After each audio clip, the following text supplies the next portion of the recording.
we are exposed on a regular basis to 100,000 chemicals every single day.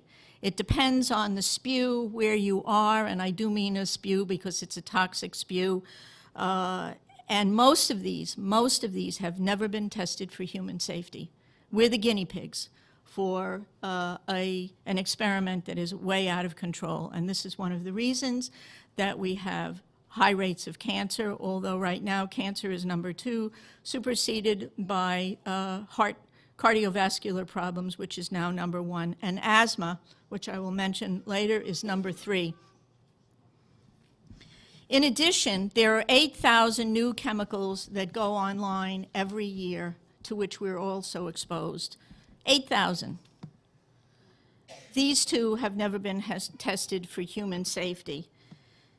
Chemicals and pharmaceuticals are tested one at a time, and because the way things are right now, there are very few independent labs and few independent scientists. So a lot of this is, as I say, the fox is guarding a scenario that's really pretty awful.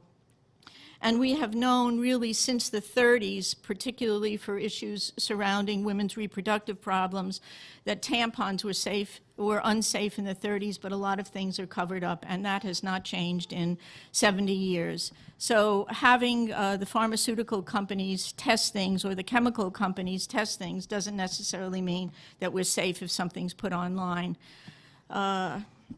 In addition, these safety factors that the chemical and the pharmaceutical companies test for, they're testing one chemical at a time. This does not address what Dr. Theo Colburn in Our Stolen Future in 1996 addressed, and that is it's multiple. And one chemical plus one chemical does not equal 2. One chemical plus one chemical could equal, especially in hormone-disrupting chemicals, 1,600 times the dose. And we're all walking time bombs. That is a reality. Everybody in this room. Bill Moyers did a great, great show about 6 years ago called Trade Secrets, which is still available, I believe, on DVD, looking at this whole issue of the multiplicity of chemicals and the problems that, I should say, of greed have caused for Americans. And as I write in The Uterine Crisis, it's all about greed. It's not about our well-being and safety. And there are countless stories about the problems of people who have become critically ill or died, stories going back to the thalidomide crisis in the 60s and 70s, toxic shock syndrome, pesticide poisonings, which are really off the scale, even for small children, and Vioxx, just to name a few. It was on the market when they knew it was unsafe, and people were spending a fortune so that the companies could make billions of dollars.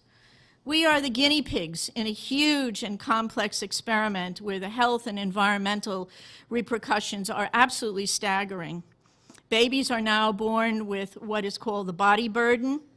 That is, while they're growing in utero in their mom's bodies, they are already getting a chemical body burden that is passed on through the umbilical cord. And so by birth, these poor, innocent children are already affected.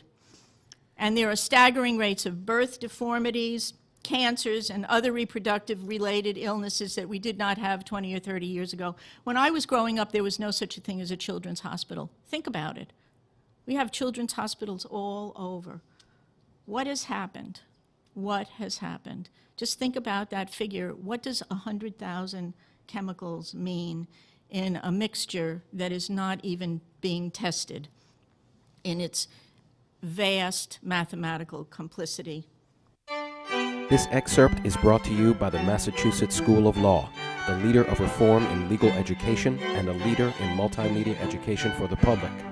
To view the full interview and for a full listing of MSL's programs, log on to mslaw.edu.